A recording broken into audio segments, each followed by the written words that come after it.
Let's go. It's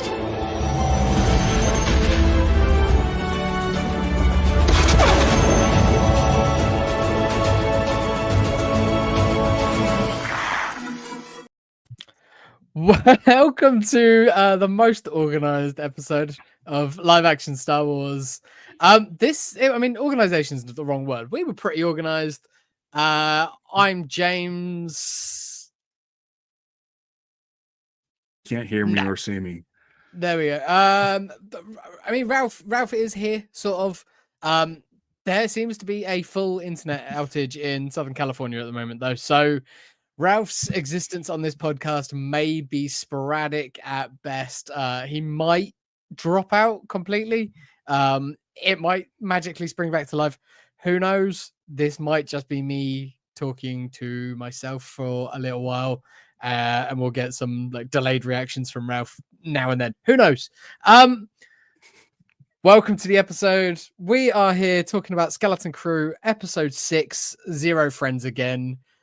Which is a little bit how I feel, but not completely the case. I can see Ralph; he is there, and you lovely people are in the chat. So I'm relying on you guys this week to keep the conversation going. Otherwise, I'm going to get a sore throat and feel like a bit of a psychopath. I don't know.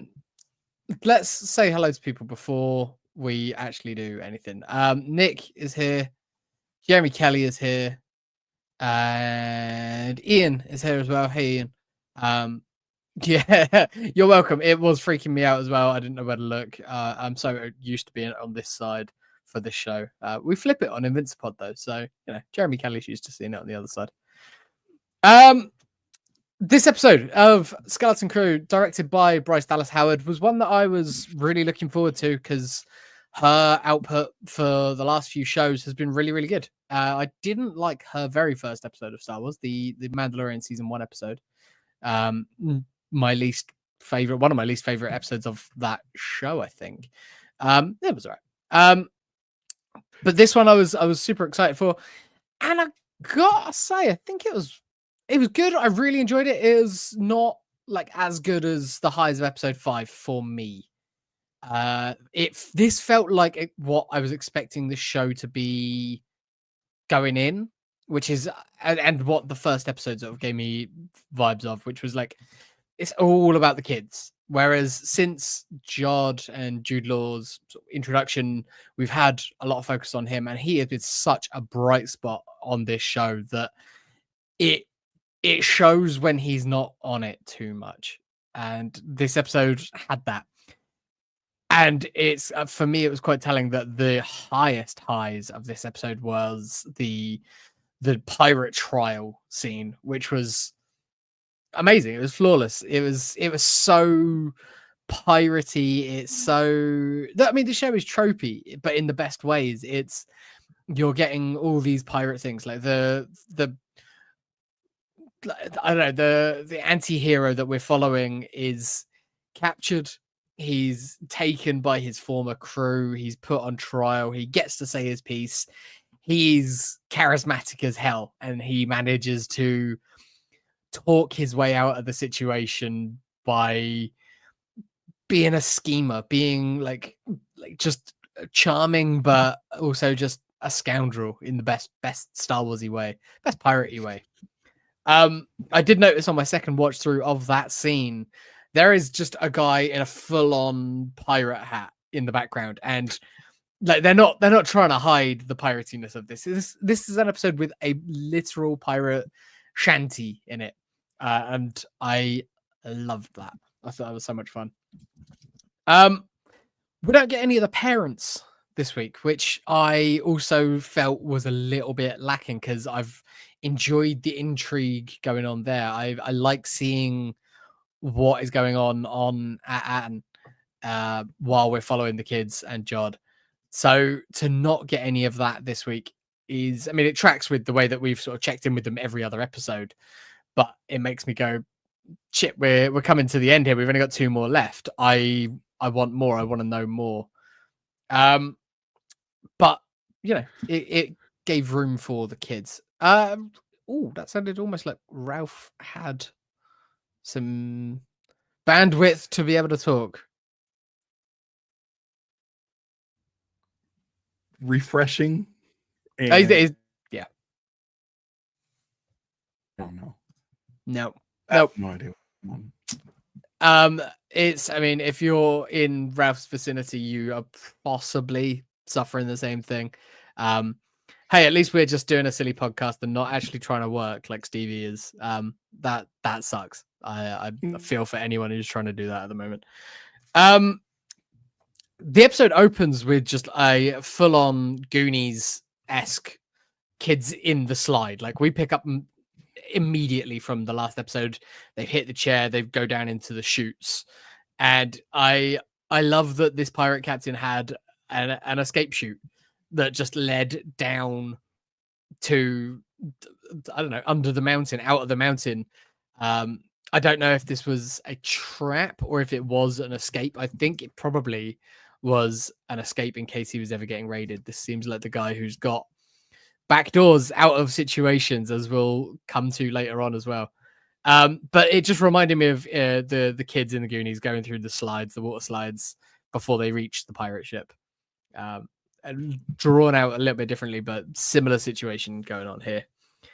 And immediately, Ralph's also got some movers showing up at the same time, so it's really going well over there. I don't know, maybe not, maybe I'm misreading the text.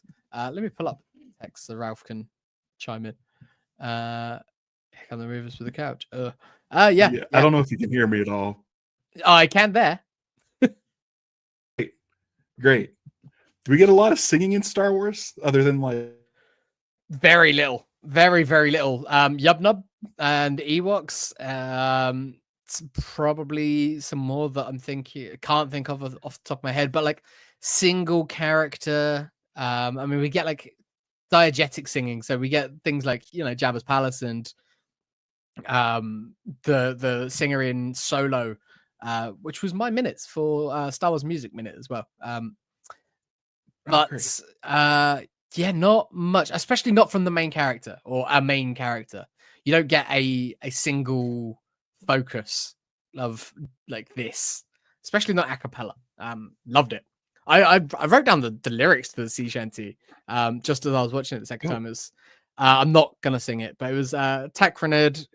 He did sail away aboard the Onyx Cinder. Never was he seen again. Because he plundered at Atten, or because Atten he did plunder? Because Atten he did plunder, I think works better, but I was just writing it down as we are watching it. Because I watched this episode for the first time in an airport. I've just got back from Scotland. We went up to Scotland to celebrate Liz's 40th birthday.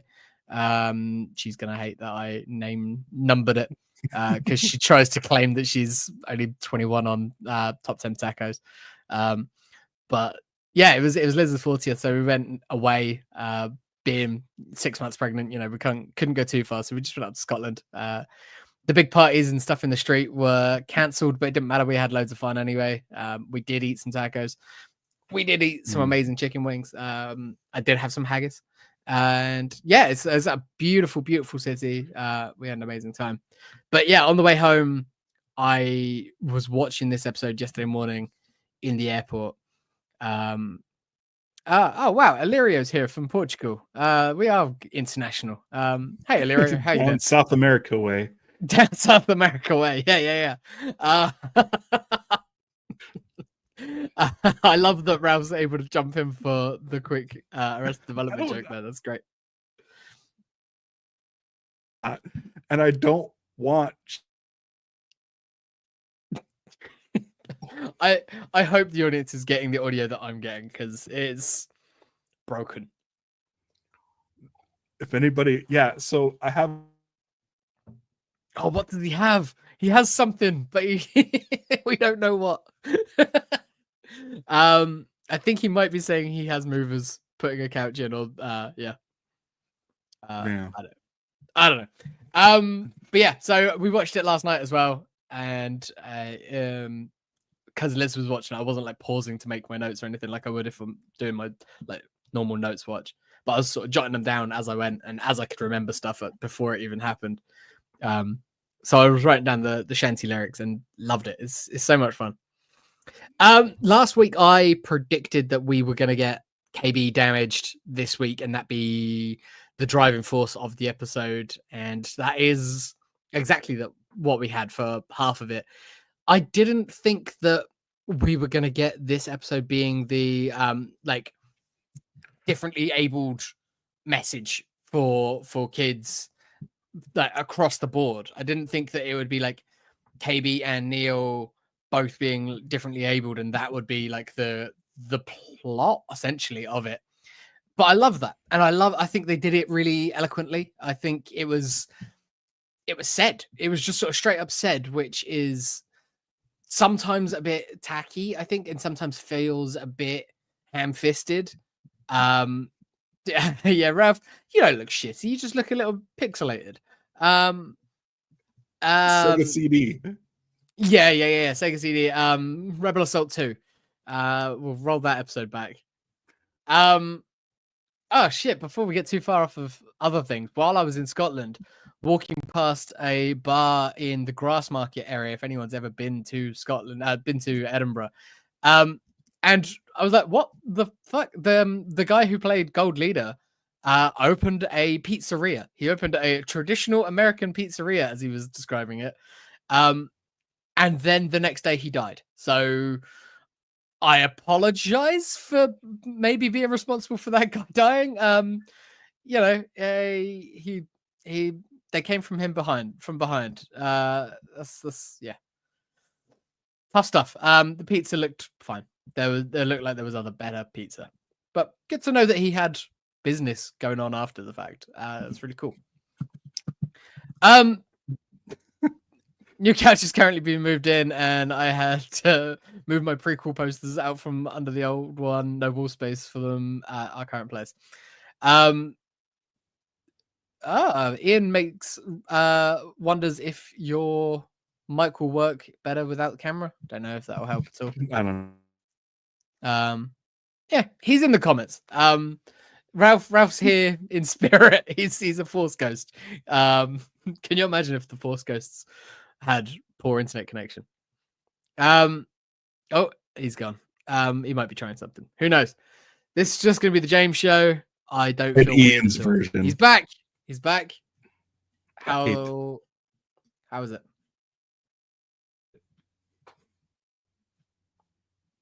It's that good, everybody. No. Right.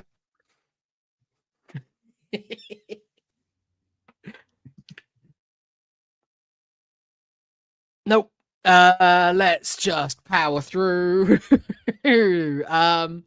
So yeah, KB damaged in just, from going to an icy world, going underground into a steamy cave system, probably from the slide.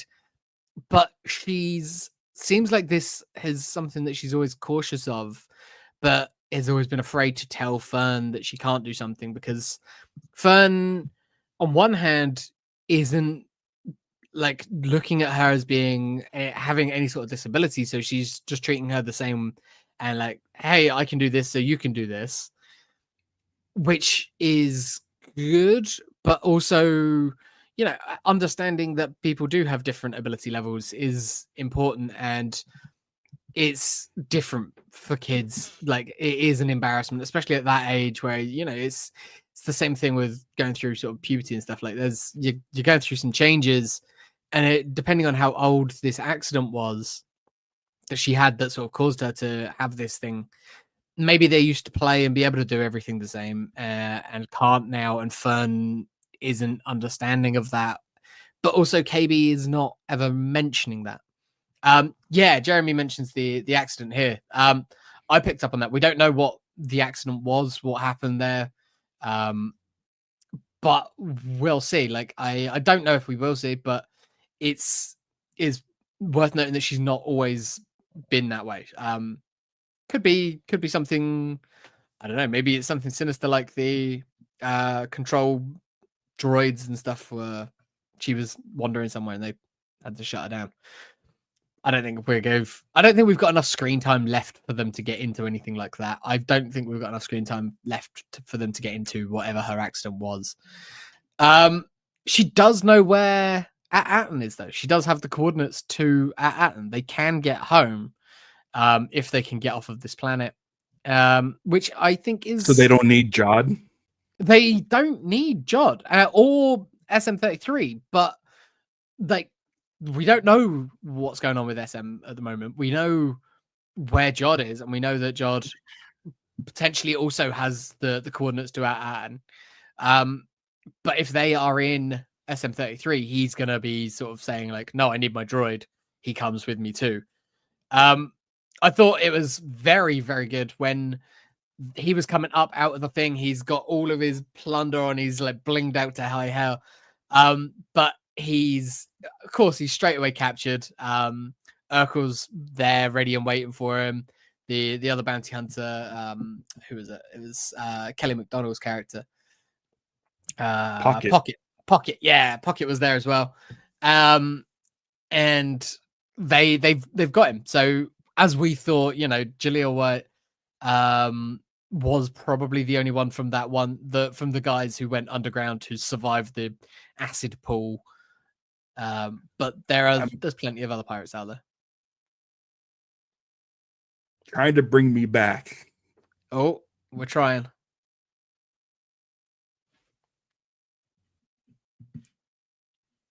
Let's see. Wait, how about now? No video. Your audio seems okay, but you got no video. Just while little crab things with the robot parts, that reminds. It reminds Ralph of something. We lost what it reminds him of. It reminded me of the crab people in Ahsoka. I don't know if he was saying the same thing. Nope. But yeah, it reminded me of those guys, which I think was the Bryce Dallas Howard episode as well. Maybe she's got a thing for crabs. We don't know. I like the twist on it though, that this time we thought they were friendly. They weren't friendly. They were just leading to big mama crab. Jeremy's really curious what it reminded him of as well.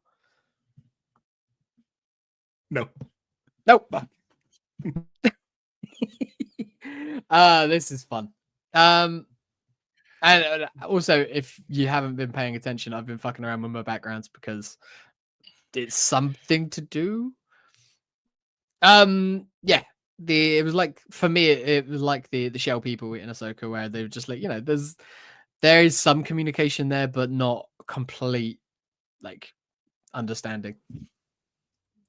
Yeah, Fern needs to learn to not take over, to listen to other people's opinions, and to, even though she doesn't have the best idea at the time, or doesn't have any idea at the time, that's okay, that the others might have ideas, and she needs to be a bit more open to listening to other people. Yeah, I get the opinion that it's probably something that she's picked up from her mum, and her mum being an authority figure, she's probably been quite bossy and take control of a room whenever she's around normally. So, yeah, it could be something that Fern's picked up from her mum. Jeremy, thoughts on the Tippet crab? I thought it was awesome. Yeah, they were cool. It was a good looking crab. It was cool. Does agree that it wasn't the strongest episode, but I don't think the growth in the kids would have happened if they were relying on Jod. That's true. I think, yeah, separating them away it makes sense. The show's great. It's following everything that I was expecting it to do, which is, find this guy, rescue this guy, think this guy's their savior, realize that he's not, have to be on their own, get into some trouble, he saves the day. All paths are converging on and again now, like the kids are on the Onyx Cinder, sleek looking version of the Onyx Cinder, like this hidden thing, which I'll talk about in a little bit when we get there. But they're on the Onyx Cinder getting to and the pirates are all going there. Probably these X-wings are going there as well. Maybe if they're on the pirates' case, it seems that way. And also the parents there are there with everything going on, and the supreme intelligence or the supervisor or whatever it's called. There's stuff going on. So it's all going to come to a head. I think the next 2 episodes will feel like a 2-parter. I feel like we'll get one episode where they get there and stuff is happening, and then there'll be like a cliffhanger ending. Ralph's desperately trying to do something. I can see him. He's not on screen at the moment, obviously, but he's trying to set something up. It doesn't look like it's too hot of a connection, but he might be joining us soon. Splitting the teams was a fun little twist that they did this episode. Splitting them in the non-traditional ways. I liked having the new pairings of Fern and Neil climbing the ladder, and Wim and KB. Ralph's trying. Should we add him? See if it works. Yeah, how's it working?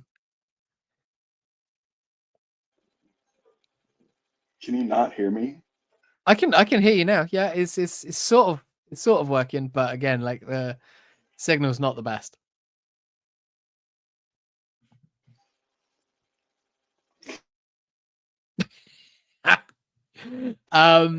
You know what? Hold on. I'll be right back. Okay.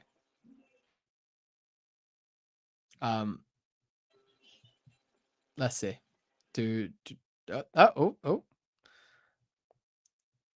Oh, now it's like a yeah, literally Johnny's here. Yeah, Ralph's having some internet issues over there, so it's been a weird one.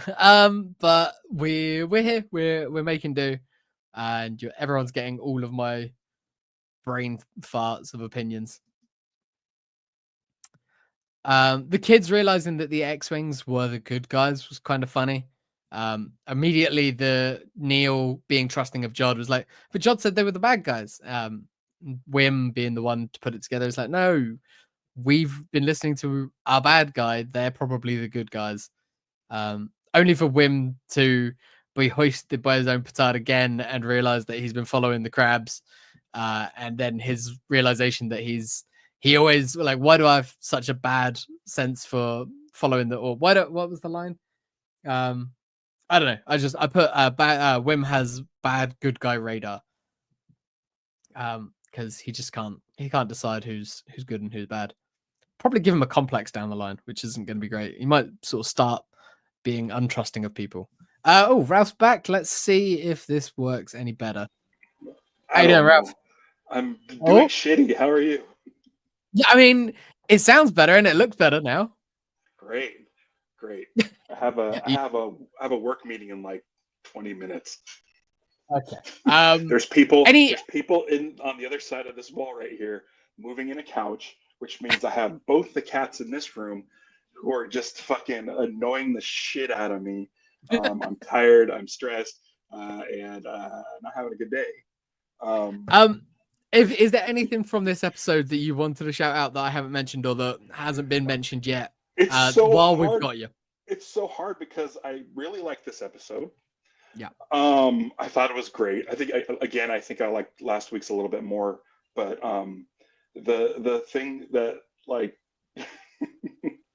the thing is like I'm trying to listen to you while at the same time like I'm so preoccupied with bullshit.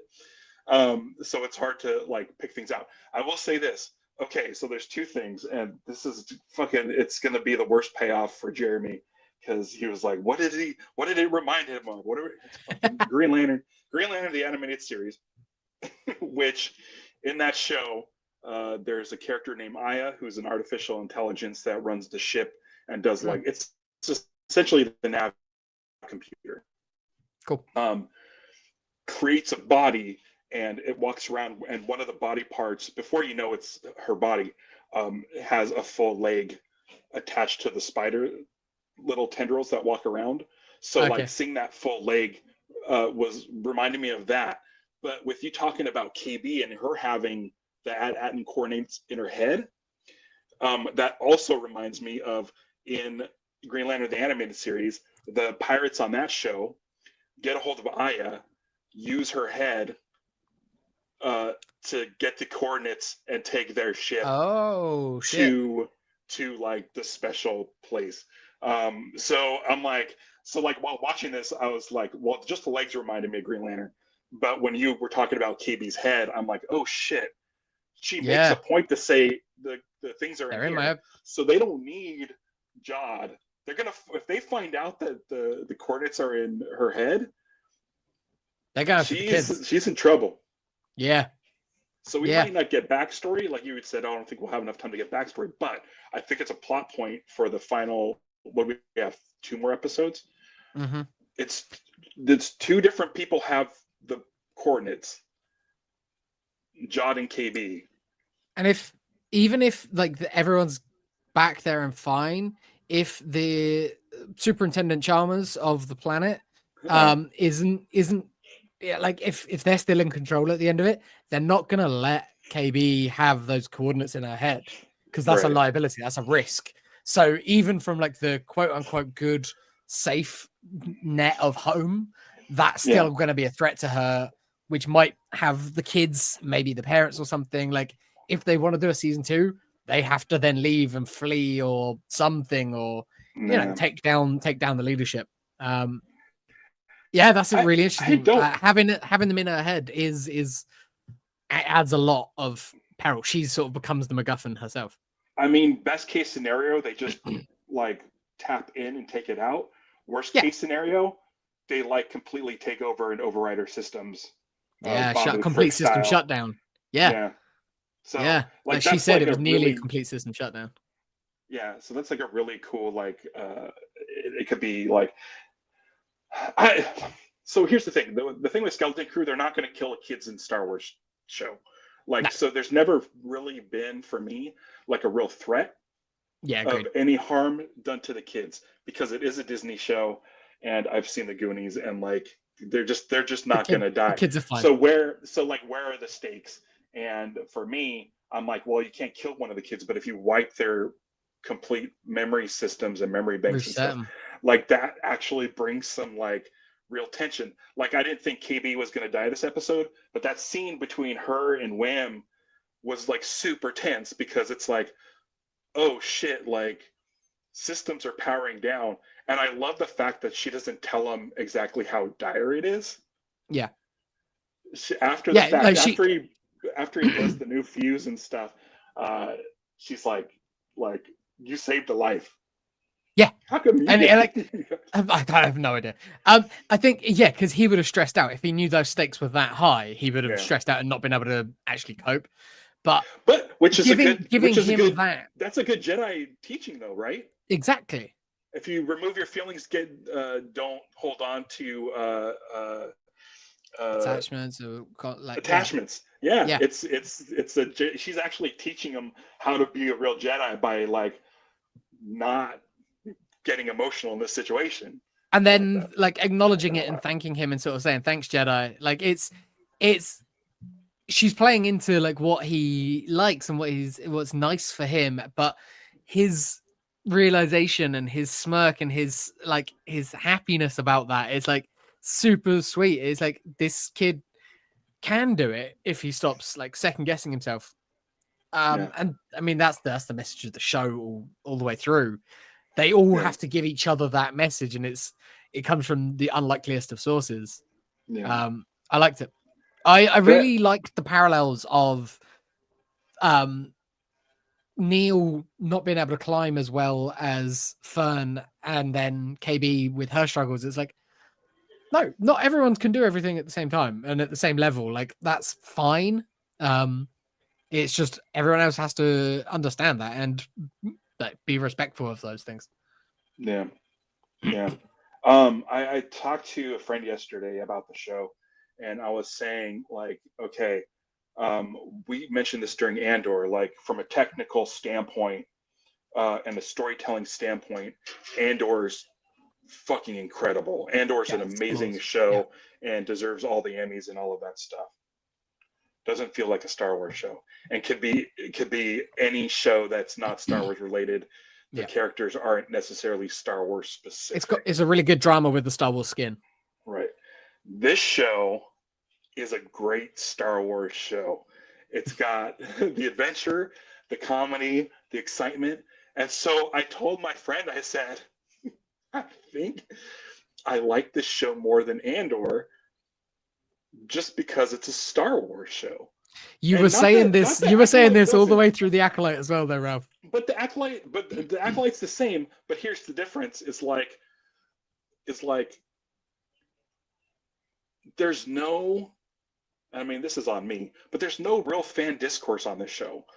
The thing is, once you start introducing people like that people already know of, like Ki-Adi-Mundi, shit goes south so fast. Yeah. So with this show, without having that stuff,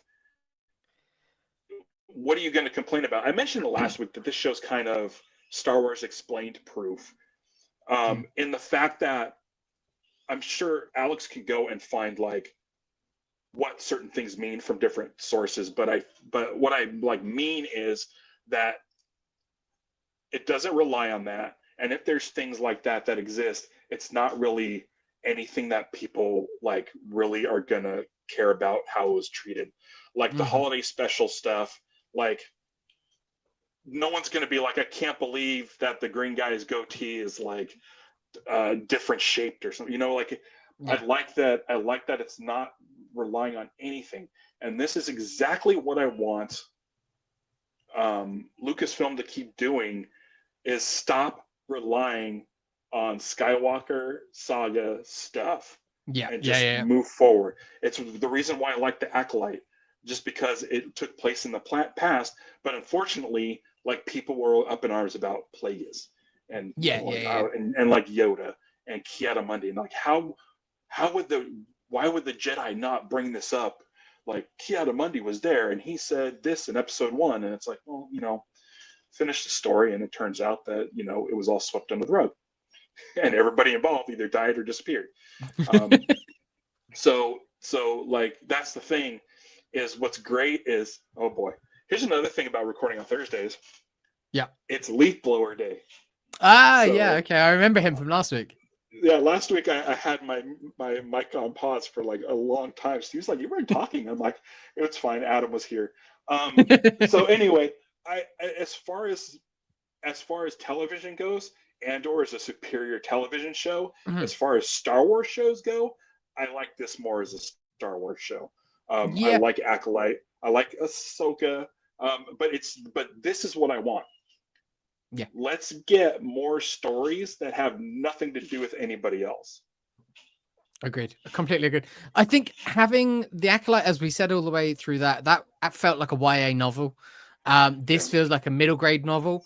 This feels a lot like the tone of the Race to Crash Point Tower, High Republic book, and things like that. Like it feels like that tone, that energy, that age range, because that's the age range of the kids that are in this.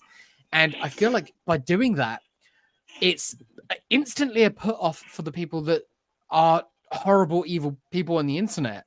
So they probably aren't even watching it because they're like, it's a fucking kid show, I don't want to watch it. Good. It's Star Wars. It's all a fucking kid show. Like, don't watch it. If all you want is Andor, don't watch any Star Wars. You got it. It's there. It's like James Bond. I'm going to bring up James Bond too. James Bond, there's really, really shitty James Bond movies. There's one where he goes in outer space and shoots laser guns. It's called Moonraker. That's a real movie that exists. There's also ones, I watched one yesterday where it was all about like smuggling opium out of like Afghanistan. So like, there's so many James Bond movies out there where it's like, when I'm in the mood to watch Moonraker, I'll fucking watch Moonraker. And you'll love it when you watch it. Like, because you know what you're getting.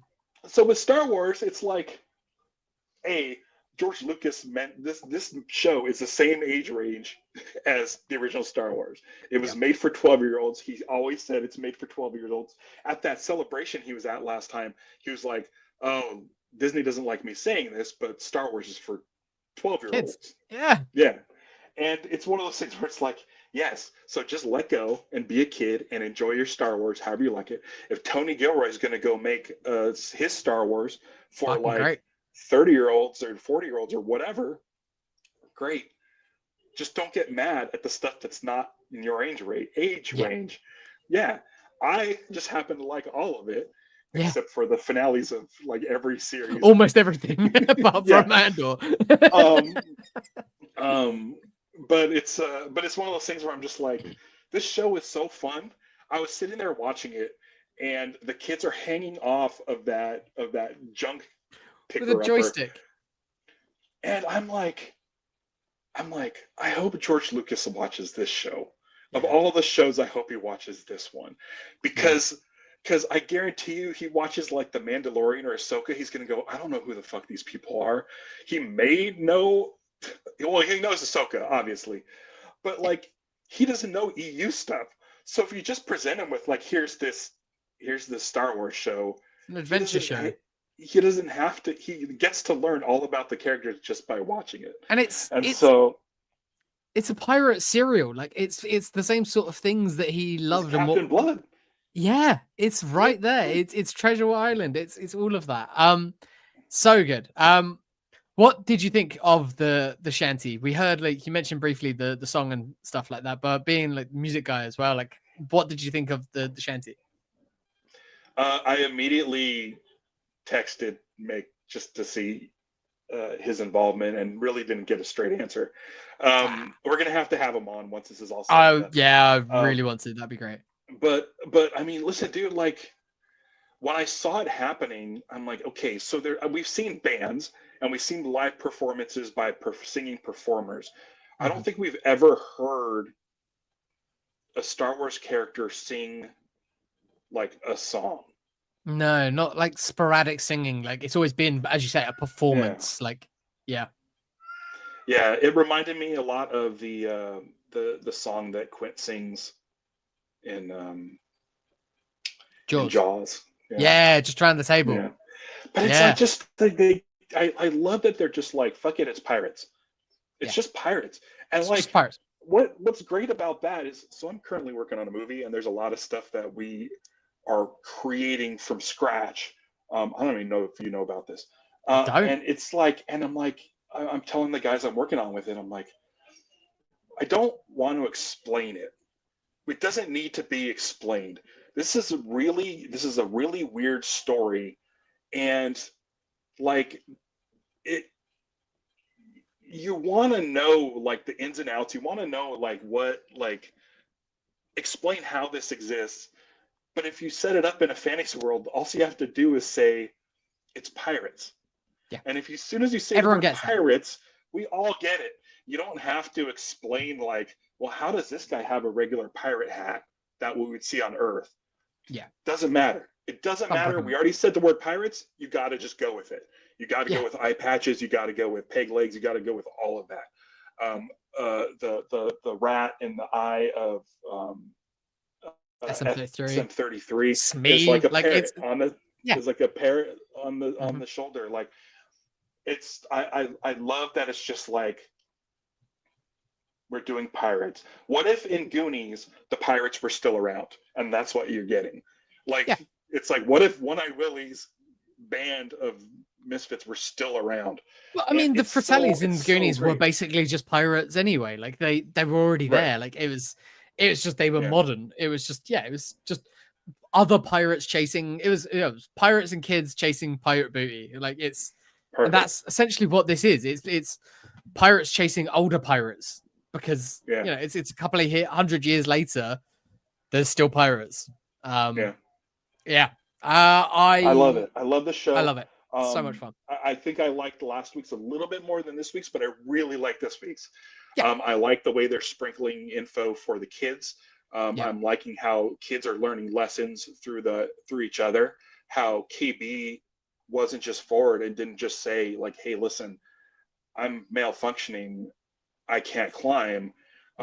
Like I deal with that shit too, where it's like, I can't do something because of, I don't want to tell you why, but I just, instead of just saying, "Hey, listen, trust me, I can't do this," I'll try to like sway things into a different direction. You try and make an excuse for it or come up with something. Yeah, Yeah, it's natural. It's like no one wants to admit that they can't do something, especially to someone who's their closest friend, their best friend. That moment when they come back together and it's like, "You're my best friend. I love you." Like it's so heartwarming because we've all had those moments with those people where it's like the reason it hurts so much is because you're my best friend. Like otherwise, I wouldn't give a shit.